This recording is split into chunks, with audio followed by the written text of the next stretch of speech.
Hey, I'm Carl, your host from Beyond the Toolbox, and today I'm here with Dell. And Dell, would you mind just introducing who you are, what you do? Sure. I'm Del Scheitler. I am the CEO and founder of Aging in Place, North Carolina. And I'm also an owner of a roofing company and a marketing agency. Wow. Well, I really wanted to dig into your aging in place company because I'm just so curious on how it works, how you even get those types of customers, and then also I've heard issues with selling someone who has impairments. Would that be a big issue you guys face sometimes? If that makes sense, like Alzheimer's, dementia, like you can't sell those types of people. Or Yeah, so aging in place is a term that was established, for construction companies. I'm a certified aging in place specialist through the National Builders Association. It kind of takes universal design and looks at a home and how it can be safer and more accessible for anyone, really. It's really meant for seniors, right? So as you're aging in place, at home, most people are now wanting to stay at home. They don't want to go to retirement communities. They don't want to go into an in-home assisted living community. Folks are getting older and they want to stay in their homes, and their homes are not built to withstand that. They're not built to age well in. And so this term aging in place is there because it's a curriculum that folks in the construction world or even interior design will actually go through a certification, so that way we can come into a home, help uh, identify safety concerns, identify improvements that will just enhance the quality of life for someone who is, they don't want to leave their home. And why should they? They love their home, they want to stay there. right. And we don't really see a lot of, you asked the question, can it be challenging when it comes to folks with impairments? The nice thing is that I started this business based on my own situation. So I have a mom who is in her 80s. I also have a young son who's 3 years old. So I'm a later in life dad. And she broke her hip last year. She fell. She moved into a new home that we got, and she fell and broke her hip. And for the first time, I had to deal with my mom having a major injury, and when you're 80, that's a very hard recovery. So there was surgery that she had to go through. There was a long, extensive inpatient rehab. And I sat there and I said, what could I have done differently to have prevented that? I wasn't actually, I moved her into what I thought was a safe home, but not an actual safe environment. So, we needed to make sure that her house was safer, and there were things I could have done proactively. And so I decided I wanted to do that for every homeowner. Yeah, I was gonna say I should probably take a step back and ask why you started it, which Yeah. that does make sense. I was also curious on, is there any 10,000 foot view of something you would add into a home to make it safer?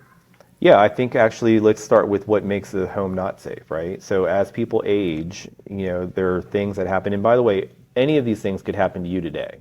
Right. So don't think it's just for seniors. You could unfortunately get injured and you'll be on crutches, or you might have to be in a wheelchair. Your home is probably not designed to withstand that or to have you comfortably live in that situation.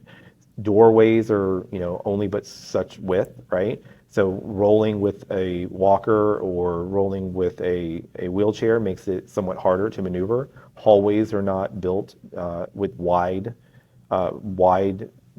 of getting around, because obviously builders are trying to be as efficient with their profit, right? Hmm. And also some of them think it just is a better design aesthetic to just keep things kind of modular and tighter. Why waste the space, if you will? Because it's not like someone could put in a hallway a bunch of furniture, so they try to make it as reasonable as possible. But if you are someone with mobility issues, you very well may be in a wheelchair or a walker, where just navigating through a hallway becomes problematic. Getting into your bathroom is problematic. And then, of course, that's a human function, right? Going to the bathroom. So if you have an impairment, getting from the doorway to the sink to the toilet to the shower or tub, that could be life altering for someone who has a mobility issue. So when you think about a home today, they're made for people who can be mobile. They're made for you to be able to move around your house and navigate with ease. But the fact of the matter is humans get injured, humans get older, humans get weaker. And so homes need to now be modified. So what we do typically is we'll come in, we do a safety assessment, we identify what and how the homeowner is utilizing this space. And a lot of time it's the caregiver, right? So I referenced my mom because I'm that caregiver. So my mom didn't independently say, "Hey, I need my house safer." I'm the worried son at night that got a call at 2 a.m. in the morning that my mom fell and she's on her way to an emergency room. So I'm the caregiver. I'm the adult child now worried about my mom. So we deal with a lot of those children, or a lot of what I call the grown-up kids who now have the responsibility of helping their parents out. But when I look at my mom's house, yeah, this is a rendering of a wall where there's a very long hallway from point, A, which is the kitchen, all the way to the back of the house where there's a bathroom. There's a long wall that she could have, if she just would have had a handrail. This is a concept that we actually created for another customer, but used this same premise with her house, where if she just had a handrail that even though she was with a walker, if she would have fallen, she would have had an extra support to grab onto. That could have made a big difference in her. Maybe she still would have fallen, but she wouldn't have fallen so severely where she wouldn't have broken her hip. So those types of things are what we look for. Homes are just not made for mobility issues. I never really considered that. I never really considered that a door might not be wide enough for a wheelchair or a hallway too skinny for a walker. I mean, I'm young, so I never think of that about Yeah, that, but I just but never. what's funny is that if you go into a home where they've widened the doorways and widened the hallways, you're going to sit there and go, "Wow, this house feels so big and airy and it feels prominent." So it's funny how it is really a modification for having better mobility. But if you then put in what most people care most about their homes, things that look good, feel good, are very comfortable, everyone has a Pinterest or they're watching, on television, they see all these design inspirations. You'd be surprised at how just beautiful it makes your house. It makes your house just feel open, a lot more space for maneuvering is really a human fundamental need that actually can play very nicely into a design aesthetic. So I always say when you're building a house, you need to talk to your builder about widening your doorways, widening your hallways, because if you plan to be there longer, or even if you sell it, eventually someone's going to move into that house that is probably going to have a mobility issue. But at the same time, you're also getting a really great looking house that feels much more open and prominent.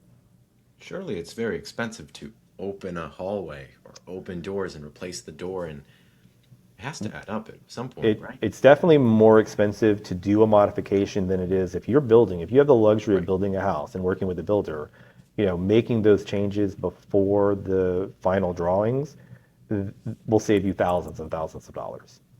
I'm curious on the logistics then, because I know I found out for the very first time that you couldn't sell someone a roof or siding or whatever to someone who had Alzheimer's or dementia or some sort of impairment. How do you guys maneuver that? Does like your license allow you to talk with them, or do you mainly talk with the caregiver? How does that work? Yeah, that's a great question. So there's two ways that I would handle that situation. One, we are partnered with occupational therapy and physical therapists and a medical team that if we are talking to a homeowner and they've identified a condition, if they tell us there's a condition, I don't want to be responsible for making a modification or a recommendation to someone who I need to make sure that that's aligned with their diagnosis. So we actually will do the safety assessment, and then we'll put we have an intake form that will trigger what we call an OT review, which is an occupational therapist. So it goes to one of our partners to then review that. So that way they are triggered and they will see what the notes say, and then they may come out to the home or they may give us guidance on where we need to adjust our modifications or tell us we're right in line with what those modifications need to be. Now, the reality is that if someone's talking to us and they're not coherent or they're not able to make decisions, then no, we don't do that. Again, most of my customers are going to be proactive seniors who are aging. They're in their 70s, they're in their 80s. I had a customer last month that for her 80th birthday, she hiked the Patagonia. So she is not, what we would typically think of an 80-year-old kind of, impaired. She just knows that, as she continues to live in this house that she loves, she needs to be smarter about certain things. So she wanted to make sure that her bathroom was safer. She had a shower that had a higher threshold, so she wanted to bring it down to a 0 threshold, so that way, no matter what, there's not a tripping hazard.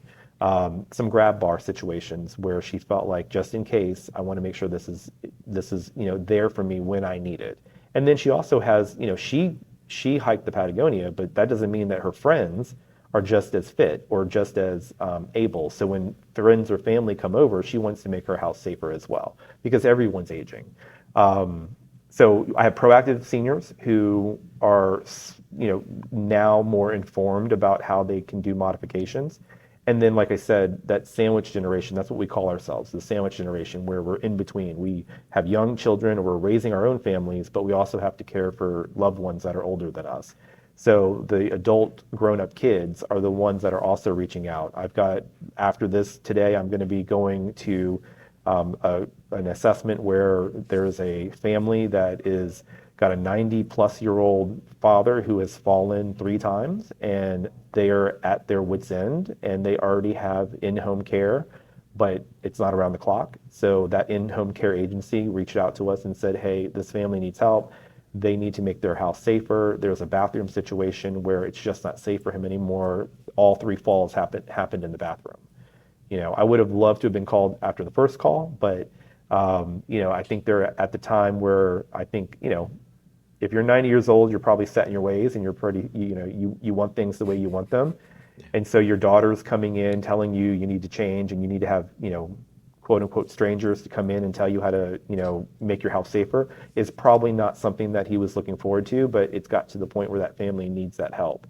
So they reached out to us and they said, hey, we got referred to you by our in-home care company, and we need to do these modifications. We'd love for you to come in and do an assessment, because beyond the bathroom, there may be other things. And I'm curious how they find you. I know you run a lot of events. I've seen your LinkedIn. You guys have like events like every single week. How is, do a lot of seniors show up to that, or do more so younger children, as you mentioned, like children taking care of their parents? So I have created this brand. My background's in marketing. It's probably the first time I've ever put myself in the front of the brand and my own personal story. So, and I think that's important, right? CEOs, owners should tell their story. And I think that's resonated. I think the fact that I have a 3-year-old, like I said, I'm a later in life dad. I have a 3-year-old, and I'm trying to navigate just fatherhood at a later part of my life. But that also means that I have older loved ones that need my support and my care as well. So just telling that story has resonated with a lot of folks. We've had some great coverage. I'm learning really fast this whole caregiving and home services community. And that's why I threw an event. You're talking about our Well Lived In C Expo, and then we have other things that we do at senior citizen or senior centers around town, because I need to learn. I need to be where the community is and tell my story, and that's resonating with people. Surprisingly, though, you asked where they come from. I would say my first month into business, we had a eye-opening first month where every single one of our customers, every single one that reached out to us, when we asked them, how did you find us, they actually said ChatGPT. So, we're not, I think the idea here is that we, and you being much younger than me, you probably have, and I don't want to presume this, but a lot of younger people, including myself, because I like to sometimes still think I'm young, think that when you think of someone in their 70s, 80s, right, you think, oh my gosh, they are not active, they don't know anything, they can't do anything. The reality is they're on their iPhones, they know how to use ChatGPT, they're very tech savvy.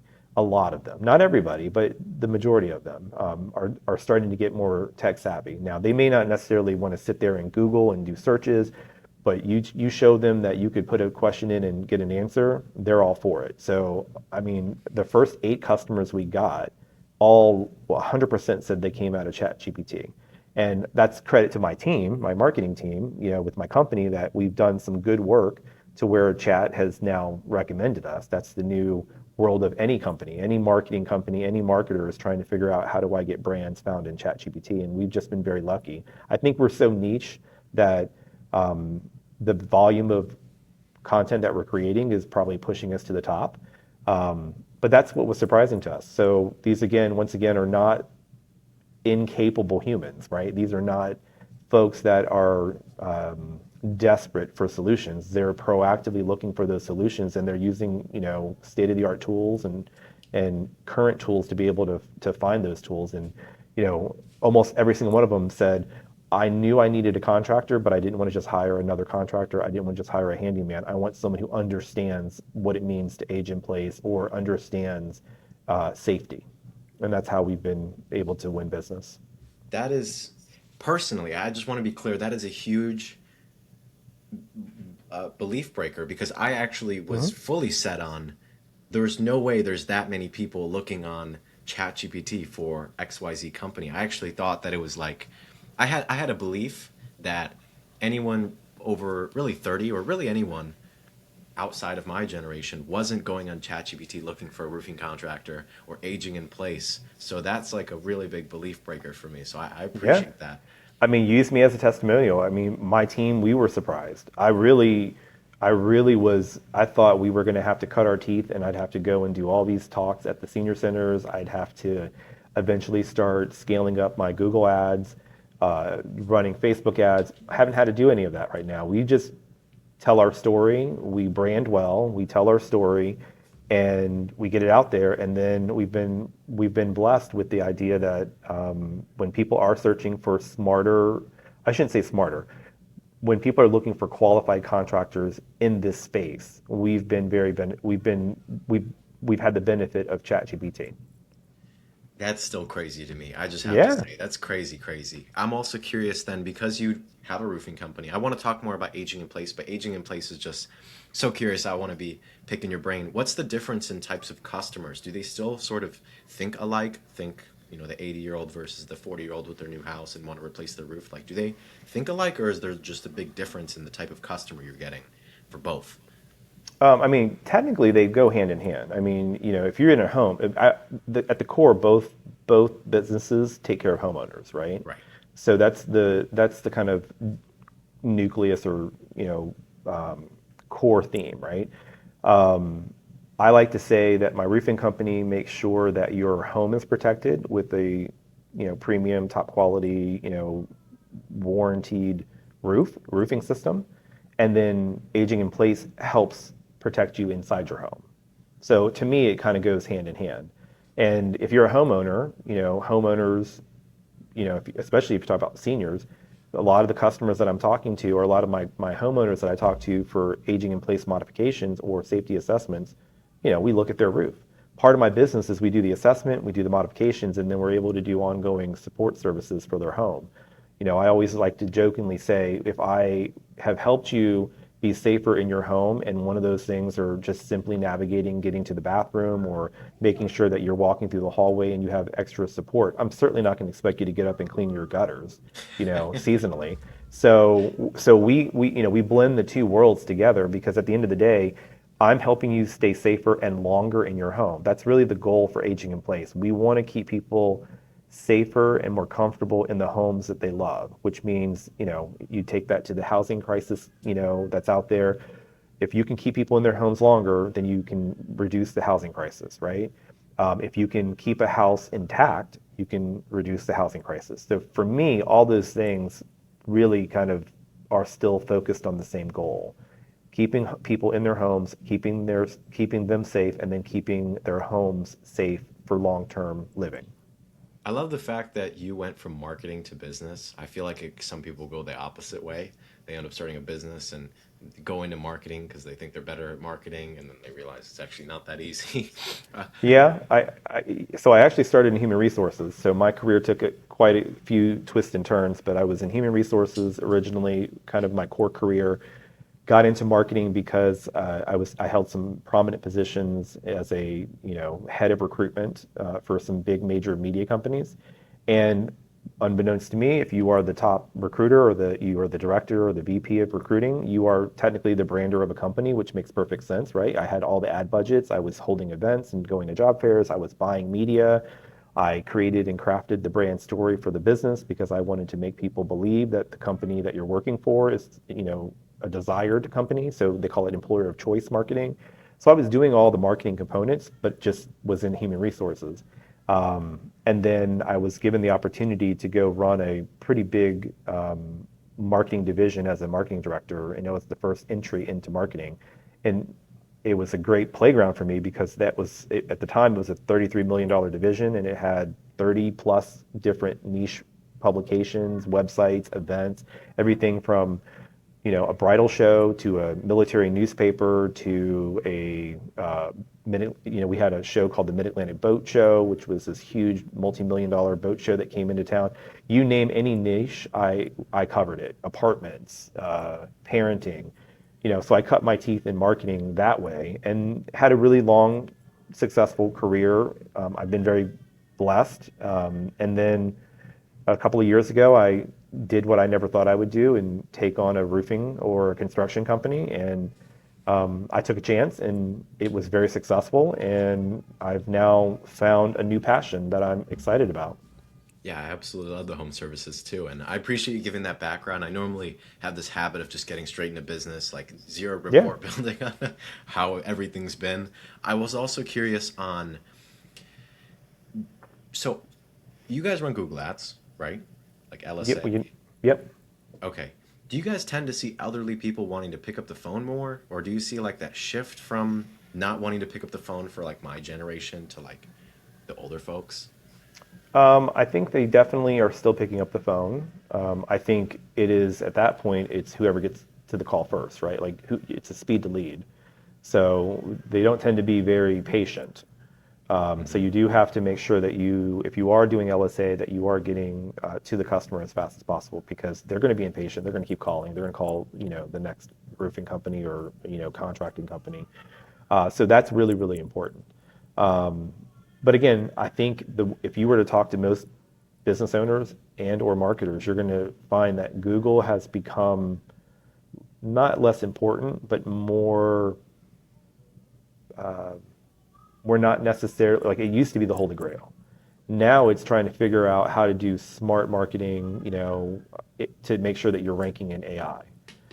That's really the focus right now. And as I mentioned, a lot of people are now starting to just simply put in, what they're looking for and the AI, whether it's Gemini with Google or they're going to ChatGPT or whatever platform they're using. They just want a quick answer. And so you have to have all of your quote unquote stuff together to make sure that AI is finding you. I've also seen a lot of shifts away from Google because of the high CPC costs. Have you guys at all experimented with Bing or Yahoo? I've considered it, but I haven't ran it yet. Have you guys done anything? So, I'm an old time marketer, so there's been ebbs and flows with Bing, and Yahoo throughout the decade plus of my marketing career. It's always been Google as the front runner. This whole kind of, I would call it disruption of AI is starting to change that a little bit. I know Bing has lower CPCs, and I was curious if you've ever done that. I've also heard that Bing has, I'm not sponsored by Bing, but I've heard that they have higher value customers on there just because they have lower volume or stuff like that. Well, I'll tell you right now, we're doing a test with Bing right now. That's why I went to that seminar. So maybe I got told a little extra stuff that I foolishly believed. But one of the concepts that we played around with my team was, these older generation, right? So again, my core customers right now, if I'm talking about aging in place, are going to be older generation folks. They're getting their laptops and they're just Microsoft users all day long. So the idea is that when I did my kind of deep dive into it, the Bing customer skews higher, which is my ideal audience. And to your point, that also tends to lead towards more affluent or higher income. So we're doing a test right now with Bing just to see if really that low cost is going to give me a bigger return because it's getting me more of the audience that I'm looking for versus the world of Google seekers, searchers. I want us to stay in touch about that just because I Okay. want to get Yep. whatever test data you get. I'm Yeah. also curious then, because you mentioned that there's a younger audience looking out for their parents, do you guys market to the older audience or to the younger audience looking out for their parents or like both? Yeah. So I would say the nice thing about what we do with aging in place is it's a dual audience. Okay. That's one of the best things about. I did it with my heart. I led with my heart, and that was why we started the business. But my marketing brain fell into like, oh my gosh, I have a dual audience. I have the sandwich generation, so the older adult kids, right, which is really kind of who we market to. but we Okay. pick up the seniors. We pick Okay. up because the content is really about the end user, but the need is typically, and the people who are seeking the most is going to be the older adults. So we really try to articulate that, and that's why me being kind of the spokesperson, me leading with my story, has helped reflect the marketing audience that I'm trying to obtain, which is, if you look at me or someone like me would be a professional who has a family, who, has an older sibling or an older adult that he needs to take care of and has the means to do that, but not the time. And really wants to figure out, who to who to gain into his circle to help take care of these things, right? So my mom doesn't live with me. I have a great situation where I have a family member that lives there. Um, and I am there, multiple times throughout the week to check in on her, and we spend as much time together as possible. But I'm not her main caregiver, so I have the luxury of doing that. But I also am the one that's like, okay, well, we also need to maintain the house. We need to make sure this is taken care of. I got to take care of her medical. I got to take care of her prescriptions. I do all the business stuff that's needed. So when it came to the home modifications, I didn't think about it, and that's why this business was created, because I know people like me. I didn't want to just hire a contractor. I needed someone. I mean, I have contractors, right? I have people who work in my roofing company, but I can't say that they know how to professionally put in a grab bar, or they don't technically understand the width of a doorway or the lighting situation in a home. So I wanted to get certified in doing that. So older adult kids are now starting to realize that their parents are not going to go anywhere. They're going to stay in that home, and you can either lose sleep at night or you can put your money where your mouth is and start solving those problems. And that's really who we connect with a lot. Okay, yeah, I was curious on the messaging if it was for the parents, I mean, for the adult children, which you confirmed that for me. I'm also curious, do you guys advertise for the whole makeover or just like stair lifts or just grab bars? So we don't advertise for products, not yet. I mean, maybe we'll eventually, once we see a lot more traction on certain elements. Hmm. What we really market on is the belief that you need to have a qualified professional come in and do an assessment in your home. So it starts with the assessment. Okay. And then it becomes, we'll do modifications, and we will either be the company that does the modifications for you, or we will be what we call a project advocate, like a project manager. Mm. Because the idea is if you have this happens all the time. A customer will say, well, I have an uncle who is a GC, or I have a next door neighbor that builds decks or whatever, right? So they'll want to bring in somebody that they know sometimes, and hopefully they believe in us. And we haven't had that happen a lot. But if someone says, oh, I'll have somebody, my brother's coming in from Germany, and he's a carpenter in Germany, and he's going to be here during the summer, so he can do this. Well, we still remind them that they're not necessarily, unless they've been trained under the National Home Builders Association under Aging in Place, they may not have the tools and the insights and the community that we have to really figure out the right plan. So if you do go with someone else, we will stay with that project all the way through to make sure that they're not cutting corners, and or they're being they're learning the aging in place methodology, which really is design, universal design thinking, but it's also putting an extra emphasis on that individual and how they're safely and comfortably moving throughout their home.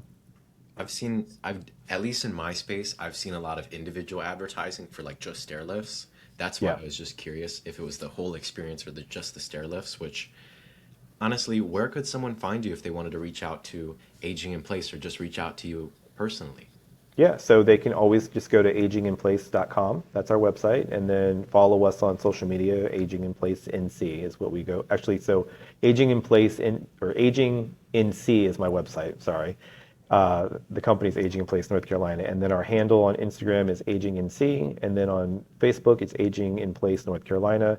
And then you can certainly follow me on LinkedIn as well. My name's, just find my name. I'll link these all down in the description, and I really Yeah. appreciate you coming on, Dell.